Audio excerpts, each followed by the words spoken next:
Tumo Radio. Tumo Radio. Et bonjour, c'est Tumo et donc bienvenue dans ce podcast audio.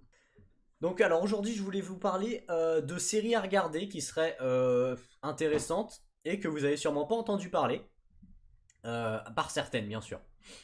Y en a, on peut pas passer à côté, mais voilà, il n'y a pas tout le monde qui les a forcément vues. Ce qui est sûr, c'est qu'il y a des séries que vous connaissez pas et qui sont sur Netflix et qui sont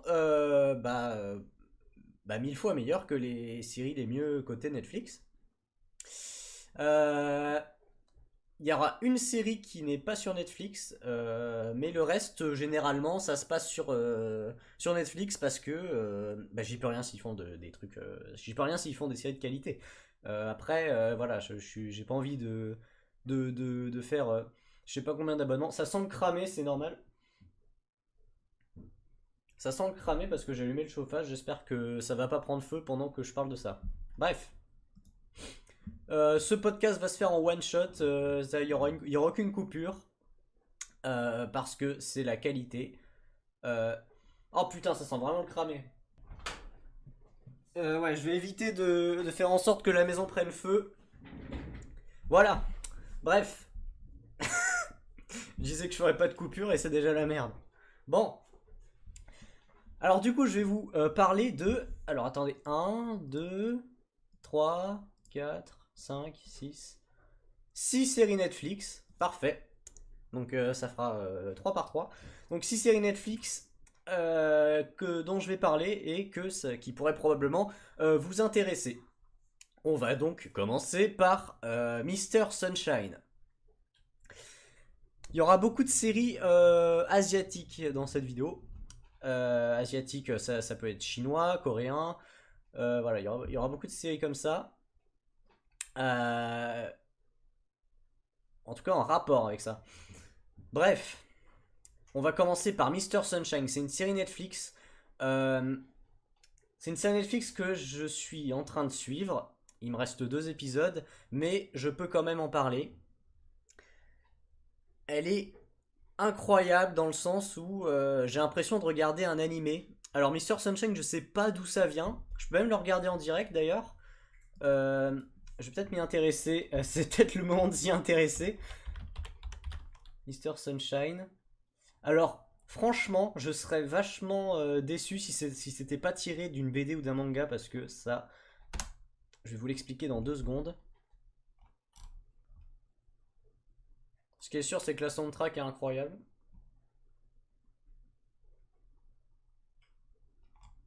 Ah non, ça a l'air d'être une vraie série quoi. Genre, ça a été pensé pour être une série. Bon. Je suis déçu.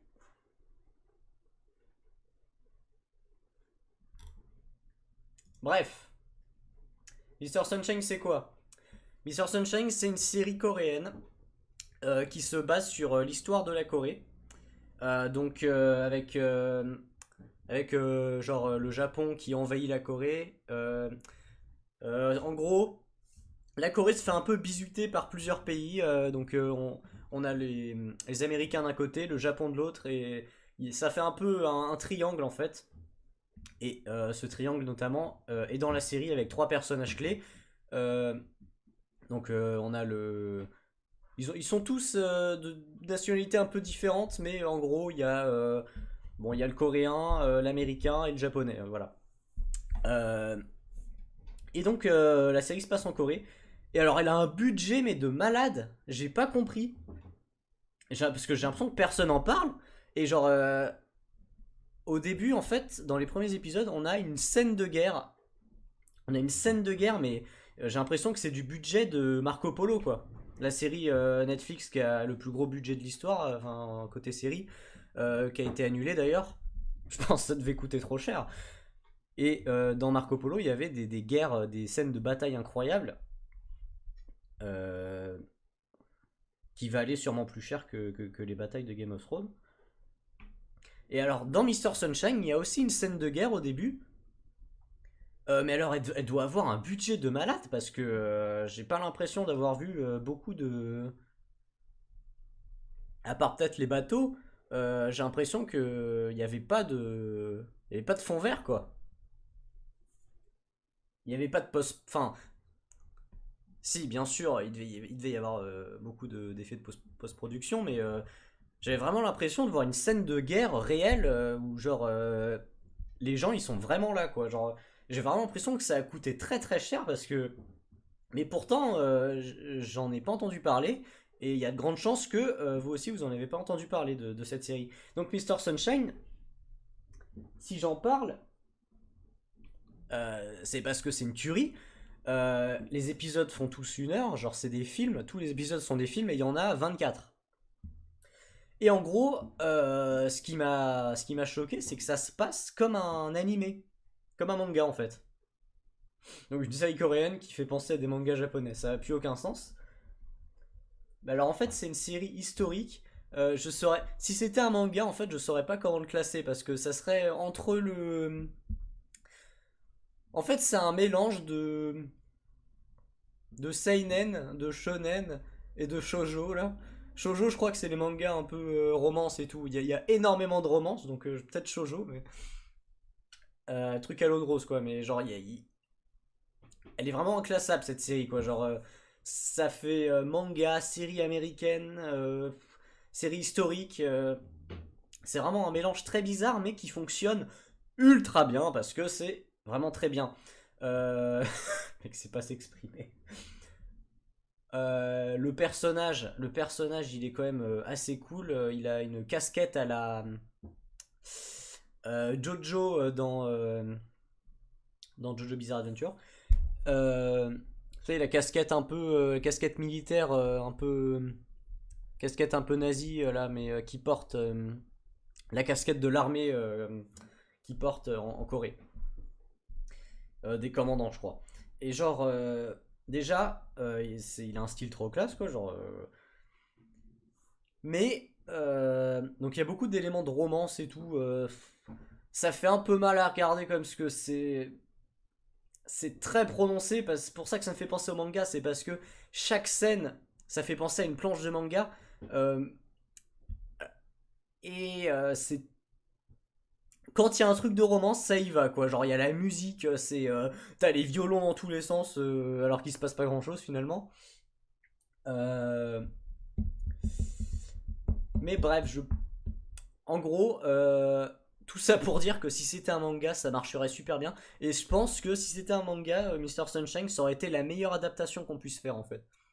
Malheureusement, c'est pas une adaptation. Bon, c'est dommage. Bref, en tout cas, je vous en aurais parlé un petit peu. Euh, mais retenez ce nom, Mr Sunshine, vous pouvez les voir sur Netflix. C'est très très très très bon. Donc on commence par du très lourd. Mais on va partir dans le délire total avec une autre série Netflix. Oui, parce que je vais parler que de série Netflix jusqu'à la dernière série. Cette série Netflix là, c'est une série chinoise. Je vous ai dit que je parlais beaucoup de séries asiatiques. C'est parce qu'il y a beaucoup de séries asiatiques sur Netflix qui sont très très très bonnes. Donc cette série, c'est une série chinoise.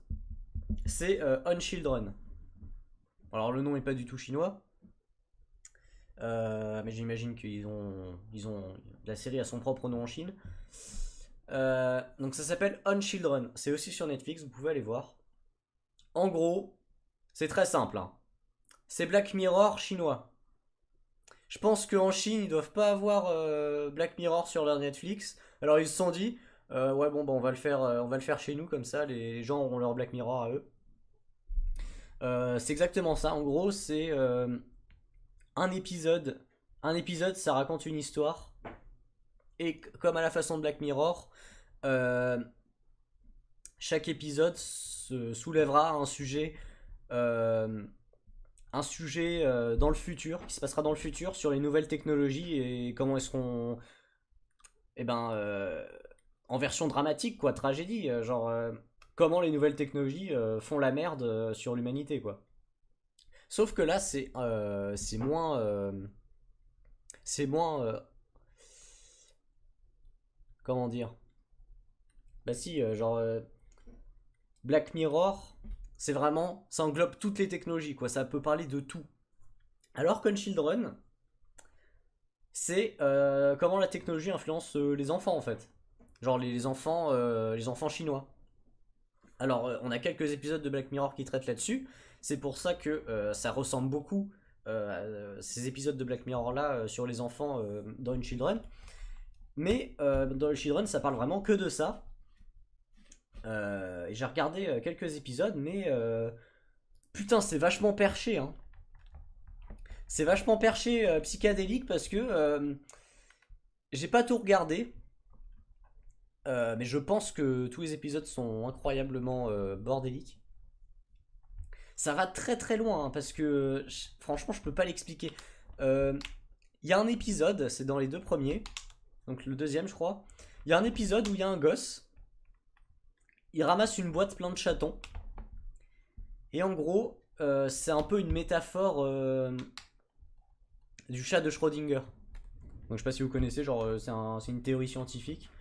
En gros, le chat de Schrödinger, c'est, je crois qu'ils ont mis un chat dans une boîte et tu savais pas si le chat était vivant ou mort. En fait, ils ont mis un chat dans une boîte avec une fiole de poison et ils l'ouvrent pas et tu sais pas si le chat il est vivant ou mort. Et en gros, c'est pour expliquer les mondes parallèles en fait. Comment les mondes parallèles pourraient fonctionner. Après, je comprends pas. Enfin, je dis peut-être de la merde, hein, mais en gros, c'est ça. Et cet épisode-là, en gros, c'est genre, donc, il trouve les chats de Schrödinger dans une boîte. Et la théorie se met en place. C'est-à-dire qu'ils se retrouvent dans un monde parallèle. Et alors, c'est tellement. What the fuck? Et en gros, ils croisent la première de la classe, parce que c'est des classes chinoises, quoi. C'est pas pareil que en France, quoi. Là, c'est vraiment une classe chinoise, donc ils sont. C'est assez spécial, quoi. Voilà. Et en gros, t'as la première de la classe qui. Là, c'est plus strict, en fait, là-bas en Chine. C'est vraiment. Là, t'as la mère qui frappe son gosse parce qu'il est pas bon en classe. Et en gros, t'as la première de la classe, on découvre que grâce au monde parallèle, c'est parce que, en gros, elle a trouvé un monde parallèle où elle peut se défouler et tuer tout le monde pour pouvoir prendre la place de ceux qu'elle a tués dans le monde parallèle pour pouvoir être première de la classe. c'est vraiment what the fuck. Il faut vraiment tenir le coup parce que après un épisode, j'étais assommé. Hein, je pouvais plus continuer. Ça faisait vraiment beaucoup trop mal. Donc voilà. Unchildren, si vous avez l'esprit tranquille et que vous avez envie de vous faire mal, regardez un épisode parce que ça fait vraiment mal au crâne. Bref. On passe à l'autre série. Je sais pas combien de temps ça fait. On va dire que la vidéo va pas durer très longtemps, mais je sens que ça. Déjà 2 épisodes, 2 séries, je pense que ça a duré longtemps, mais bon, c'est pas grave. La 3e série, on va parler de Maniac. Maniac, franchement. Alors, je sais pas pourquoi. Je parle un peu des séries dans le désordre, parce que j'ai fait cette vidéo sur un coup de tête, mais Maniac, s'il fallait faire un classement, là il n'y a aucun classement, hein, c'est pas un top 10 ou top 6 de T'es mort, j'en ai rien à foutre. Là on parle de Maniac, c'est une mini-série, mais franchement, je pense qu'on peut la mettre au top 1 du classement des meilleures séries Netflix. Je sais même pas pourquoi ils appellent ça une mini-série, parce que il y a quelques épisodes qui durent 30 minutes, donc c'est vrai que ça fait un peu court-métrage, mais franchement, c'est une série, hein, c'est une très grande série Netflix. En gros, alors là j'ai écrit un petit texte parce que je voulais pas improviser là-dessus. Alors en parlant de série perchée, Maniac, ça se passe dans un futur, mais un vieux futur, tu vois. C'est le genre de futur comme les gens le voyaient dans les années 80. Genre on peut le voir, tu sais, c'est le genre de futur qu'on voit dans Alien le 8ème passager ou Blade Runner. Genre dans les années 80, les gens s'imaginaient un futur qui ressemble aux années 80 en fait. Et là, on est un peu dans ce délire-là. Alors oui, donc cette série, c'est une des plus grandes tueries de Netflix. C'est complètement what the fuck. Euh, Et franchement, ça fait du bien d'avoir une série comme ça, pas trop sérieuse, parce qu'elle est vraie, elle est pas trop sérieuse, tu vois. J'expliquerai, pardon, j'expliquerai le synopsis de la série après. C'est une série qui se prend pas trop au sérieux, mais sans aller trop loin au point que ça devienne incohérent. Donc c'est trop bien, regardez là. Voilà. Alors en gros, le synopsis de Maniac. En gros, ça se passe dans un futur, voilà, un futur des années 80, quoi. Et alors, j'adore ce futur-là, genre, c'est trop bien. Euh, c'est un futur un peu. C'est vraiment pas le futur comme on se l'imagine, quoi. Genre, il y a pas de, c'est pas des voitures volantes, quoi. Genre, dans les grosses avancées technologiques, en intelligence artificielle, en gros, c'est des, je donne un exemple, hein. Mais en gros, c'est genre, tu vois, il y a, dans les rues, il y a des petits robots qui se déplacent pour ramasser les merdes de chiens dans les rues, quoi. Et genre, c'est des petits robots sales, quoi. Genre, c'est pas des robots comme on se l'imagine, quoi. C'est vraiment un futur cohérent, en fait. C'est pas un futur qui va trop loin. C'est vraiment un futur très proche, quoi. Très proche de ce qu'on vit en ce moment. Mais avec des petits ajouts qui simplifient la vie, quoi. Ah oui, et puis aussi, on a des gros panneaux publicitaires géants, un peu comme dans les villes dans Blade Runner. Blade Runner, par contre, ça va beaucoup plus loin que ça. Mais genre, on a des panneaux publicitaires Oral-B géants en néon. Enfin, c'est vraiment un futur que j'adore. Et c'est pas un futur propre, voilà. C'est un futur expérimental où les trucs scientifiques, c'est un peu le bordel. Et c'est justement le sujet de Maniac. En gros, dans Maniac, il y a une entreprise qui fait des médicaments pour soigner les problèmes psychologiques, je crois. C'est en gros, c'est des médicaments pour soigner les problèmes psychologiques. Et c'est une intelligence artificielle qui fait ça, avec une équipe de chercheurs derrière. Et en gros, les chercheurs sont pas super compétents, on peut dire ça. Et en gros, quand tu signes, quand tu signes pour un truc expérimental comme ça, tu devrais pas te sentir bien hein, quand tu le fais parce que tu vois que personne est sûr de lui. Et mais pourtant les gens y signent quand même. Donc l'histoire en fait c'est la VF d'ailleurs du mec c'est celle de Donald Renew je crois. Hein. Et franchement ça change beaucoup de choses parce que je sais pas ça. Moi j'adore sa voix donc voilà ça a rendu la série meilleure que ce qu'elle est donc je suis content de la regarder en français. Donc vous pouvez la regarder en français très bien. Et en gros, c'est des gens qui ont des problèmes psychologiques. Donc les protagonistes principaux ont des problèmes psychologiques. Et ils sont un peu tarés, quoi. Un petit peu. Pas trop non plus. Et en gros, il y a trois cachets. Donc il y a le cachet A, le cachet B, le cachet C. Et ils prennent ces trois cachets au fur et à mesure de la série. Et en gros, ces cachets, ils sont censés, à la fin, soigner leurs problèmes. Leurs problèmes mentaux. Et donc ils prennent les cachets et en gros dans chaque épisode en fait, donc t'as les trois premiers épisodes, t'as le premier épisode pilote qui est là pour présenter la série et ensuite t'as par exemple deux épisodes sur la pilule A, les autres épisodes d'après sur la pilule B et les autres épisodes d'après sur la pilule C à la fin.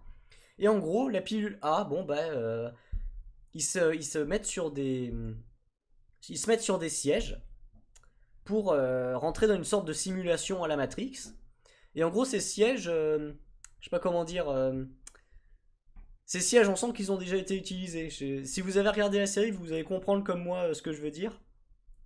On sent que les sièges ils ont déjà été utilisés parce que ça, ça a pas été nettoyé quoi. On sent que ça a cramé sur les bords et que ça a dû, parce que je crois que les simulations se font à 50 degrés, 60 degrés, c'est des températures énormes pour le cerveau. Et je crois qu'il y a 2-3 cerveaux qui ont dû exploser quand même. Enfin, c'est un peu un futur à la Portal aussi. Tu te sens pas très bien, quoi. Et en gros, dans la pilule A, ils rentrent dans des simulations. Et en gros, c'est leur esprit qui fait des histoires. Et dans plusieurs épisodes, on va avoir des histoires complètement what the fuck. Mais ça, c'est leur esprit qui le fait. À la fin, on va avoir un truc où ils sont dans le Seigneur des Anneaux. Enfin, c'est n'importe quoi. Bref, je vous laisse la surprise. Maniac, une série à regarder, ça va être une des meilleures séries Netflix que j'ai jamais vues, parce que c'est original. Voilà, c'est une série d'auteur, quoi, c'est trop bien. Bref, je vais arrêter de parler de Maniac, on passe à la 4ème série. Alors, c'est pas une série. Ouais, c'est pas une série, c'est un film Netflix. Vous allez avoir l'impression que je suce Netflix, mais bah, c'est le cas. Film Netflix, Anon. Anon, on continue dans le délire Black Mirror. Bah du coup, je parle de Black Mirror depuis tout à l'heure comme si c'était un acquis, mais allez voir Black Mirror, c'est très bien. Mais je pense que vous connaissez déjà. Bref, Anon, on continue dans le délire futuriste, le futur réaliste quoi finalement, qui peut être bien contourné facilement, où il y a beaucoup de défauts. Alors Anon c'est un film et franchement j'aurais adoré voir ce film au cinéma quoi voilà. Euh, bon après ce qui s'est passé avec Okja, je pense pas que ce film là serait nominé dans quelconque nomination quoi voilà. Mais c'est un excellent film franchement, il y a des effets de caméra dans le film. Je me rappelle plus très bien parce que ça fait quand même pas mal de temps que je l'ai vu. Mais alors je me rappelle avoir été happé par les effets de caméra qu'il y a dans ce film parce qu'ils sont originaux quoi. Ils sont vraiment originaux. Et alors, qu'est-ce que c'est Anon? En gros, les gens, ils ont tous un équipement informatique directement implanté dans la rétine. Donc vous avez sûrement déjà vu ça quelque part. En gros, c'est quand tu regardes un truc, ça apparaît sur ta rétine quoi. Genre, tu peux regarder internet, bref. On a déjà vu ça dans Black Mirror aussi, mais bon. Et en fait, le film, c'est un thriller policier. Alors, j'avoue, ça m'a fait penser au thriller policier français. Mais je sais pas, je pense que c'est américain, je pense. Anon. Anon 2018. C'est Andrew Nicole, le directeur. Ouais, de toute façon, c'est américain, hein. C'est américain. Et en gros, c'est une sorte de thriller policier. Et tout se passe autour d'une hackeuse qui justement peut hacker directement, influencer la vision d'une personne à travers le programme informatique qu'il a dans sa rétine. Et alors justement, il y a une course-poursuite entre un flic et cette hackeuse, franchement, le film est vraiment très très très bon. Il y a une course-poursuite entre la hackeuse et le flic, et la hackeuse fait voir au flic des trucs à travers sa rétine. Et elle a le dessus en fait, elle a le dessus sur tout le monde. Et c'est complètement fou comment la technologie se retourne contre les flics quoi. Donc Canon, je vais pas en dire beaucoup, regardez-le, je vous laisse la surprise, je crois que la fin était vraiment très très bonne. En tout cas c'est un très bon film, beaucoup d'effets de caméra originaux que j'ai apprécié. Donc regardez Anon. Ensuite, alors ça, tout le monde connaît cette série, hein. De toute façon c'est un peu la série chouchou de Netflix. Mais j'avais envie d'en parler parce que... Alors c'est très simple, les gens osent pas trop regarder cette série parce que... Je regarde si je filme. Ouais. Les gens osent pas trop regarder cette série parce que ça peut faire... je sais pas, ça fait vraiment série d'ado et t'as pas envie de la regarder en fait. Je suis en train de penser à une autre série d'ailleurs à ce sujet-là. Donc je vais parler de Riverdale. Riverdale, je vais surtout parler de la saison 3 qui est en train de sortir. Riverdale, c'est vraiment bien. C'est vraiment super bien. Même si ça peut faire reculer les gens. Franchement, si vous regardez le premier épisode et que vous vous dites oh ouais, non, mais franchement, c'est nul à chier, quoi. C'est une série d'ados, c'est ultra cliché, je sais pas, c'est ultra cliché, c'est vraiment des ados dans un lycée qui. C'est insupportable, ça m'énerve. Bah non, vous dites pas ça dès le début, parce que c'est. Vous passez à côté de quelque chose quand même. Continuez à regarder. C'est comme les gens qui regardent Breaking Bad et qui au début se disent oh c'est chiant, c'est long. Mais non, continue à regarder, regarde jusqu'à la fin parce qu'à la fin tu vas dire c'est trop bien et tu vas le recommander à tes potes après. C'est ce qui m'est arrivé. Et donc Riverdale, euh, c'est un peu une parodie de ce genre de film pour ados en fait. Parce que d'un côté, c'est vrai qu'il y a ce surplus de ouais, c'est on fait ce qu'on veut. Enfin voilà, je vais faire chanter tous les personnages, mais c'est pas repoussant en fait. Genre ça aide vraiment à la série. C'est il y a un épisode qui est même complètement où ils se mettent tous à chanter, où c'est complètement le bordel, mais à aucun moment ça devient ridicule quoi. Genre ça sert vraiment pour le développement des personnages et surtout et ben justement, j'arrêtais pas de dire le mot série pour ados, mais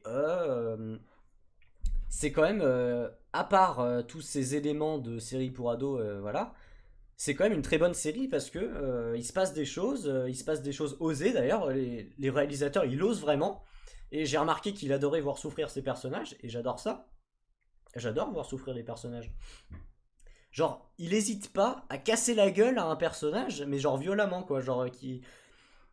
Et ça c'est vraiment excellent, genre tu prends des belles gueules, tu prends des trucs que pour faire du fan service hein, finalement, genre tu prends des acteurs beaux gosses, adolescents, voilà, que les. D'ailleurs, je sais qu'avec Riverdale, il y a beaucoup de délire là-dessus, comme quoi il y a beaucoup de fangirls qui sautent sur les acteurs pour prendre un selfie, quoi. Mais alors, par contre, les réalisateurs, ils en ont rien à foutre, hein. Ils adorent casser la gueule à leurs personnages. Bon, même si dans l'épisode d'après, voilà, ils ont pas de séquelles, quoi. Mais au moins, tu vois que les réalisateurs, là, c'est vraiment une série d'auteurs, quoi. Genre, ils essayent vraiment de faire des trucs osés. Et alors, justement, dans la saison 3 parce que pour moi, les deux premières saisons préparent en soi la saison 3 parce que ça tombe vraiment dans des délires. Mais on est dans des sortes de parodies de films d'horreur et ça me déplaît pas du tout, j'adore. Donc il se passe même des choses assez trash hein, quand même, hein. Des fois il se passe vraiment des choses assez violentes. Bah, je vais donner un petit exemple par exemple. Non, je vais pas donner l'exemple, je vais vous laisser regarder la série quand même. Je veux juste vous dire un truc, forcez-vous. Commencez pas à regarder le premier épisode et quittez juste après. Franchement, forcez-vous. Il se passe vraiment des bonnes surprises et les réalisateurs osent faire des trucs what the fuck avec la série. Et sachant que Riverdale est adapté d'une BD. Donc Riverdale, à la base, c'est une BD. Et je pense que c'est une très bonne adaptation. Mais j'ai pas lu la BD, donc je peux pas m'avancer là-dessus. Ensuite, on va parler de la sixième série. Je commence à. je commence à plus avoir de souffle. Donc, on va parler de la série qui n'est pas sur Netflix. J'ai trouvé une série qui n'est pas sur Netflix, oui. Euh, je vais parler de Good Doctor, The Good Doctor. Et alors pourquoi j'ai pas arrêté de parler de séries d'auteurs qui sont originales et tout. Mais Good Doctor, c'est vrai que là on tombe dans les trucs, les séries télé du dimanche quoi. C'est-à-dire les séries qui par épisode, il se passe un truc et l'épisode d'après ça recommence et on a quand même une petite ligne, une petite trame scénaristique qui se suit. Et franchement, je trouve que Good Doctor slalom pas mal, très bien même, entre la série télé du dimanche après-midi et la série d'auteur. Donc en gros, Good Doctor, c'est un autiste qui est vraiment surdoué, qui connaît tout sur tout, et qui décide de devenir chirurgien. Et bah, c'est quand même assez intéressant. Et c'est développé, attention, j'accente bien sur le mot développé, c'est développé par le mec qui a créé Doctor House. Donc, en série côté chirurgie, voilà, c'est excellent parce que c'est le mec qui a fait Doctor House, il sait faire quoi, il connaît le sujet, ça se voit. Mais c'est développé par lui. C'est-à-dire qu'à la base, Good Doctor, c'est une série coréenne. Donc je retombe sur le délire asiatique de tout à l'heure, avec Mr. Sunshine et tout. C'est une série coréenne qui s'appelle aussi Good Doctor. Elle s'appelle Good Doctor en fait, elle s'appelle pas The Good Doctor, je crois. Euh, et donc celle-là, Good Doctor, la série coréenne, vous pouvez la regarder sur Netflix. Donc allez sur Netflix, regardez Good Doctor. Moi je l'ai pas regardé, mais d'après les images, ça ressemble énormément. Et en gros, The Good Doctor, c'est la version américaine de Good Doctor. Voilà. Donc c'est pas vraiment. C'est pas David Shore qui s'est dit putain, ça va être intéressant de faire mettre un autiste en chirurgie. C'est pas lui qui y a pensé. Mais il a eu la bonne idée de développer la série aux États-Unis et d'en faire bah, une très bonne série en fait. Absolument tous les épisodes sont intéressants. Il y a des siamois à un moment. C'est vraiment une série détente, quoi. On peut la regarder à un moment et en même temps, c'est de la qualité, quoi. Oui, bah c'est pas une CIS, quoi. Bref, oui, je déteste les séries télé du dimanche, genre les séries policières. Je déteste ça. Mais là, Good Doctor, j'avoue, ça m'a tapé dans l'œil. J'ai trouvé ça assez original. Mais voilà, faut quand même dire que c'est une adaptation d'une série coréenne qui s'appelle Good Doctor, donc c'est quand même voilà. Ça aura au moins permis à la version coréenne de se faire connaître du grand public de Netflix. Donc voilà, vous pouvez comparer les deux. Moi, je l'ai pas encore fait, mais ça peut être intéressant. Bon, bien, j'ai fini pour ces six séries et un film que vous pouvez regarder pendant les vacances. En tout cas, j'espère que ça vous aura plu. Et bien, on se retrouve pour d'autres podcasts audio. A plus. Tumo Radio.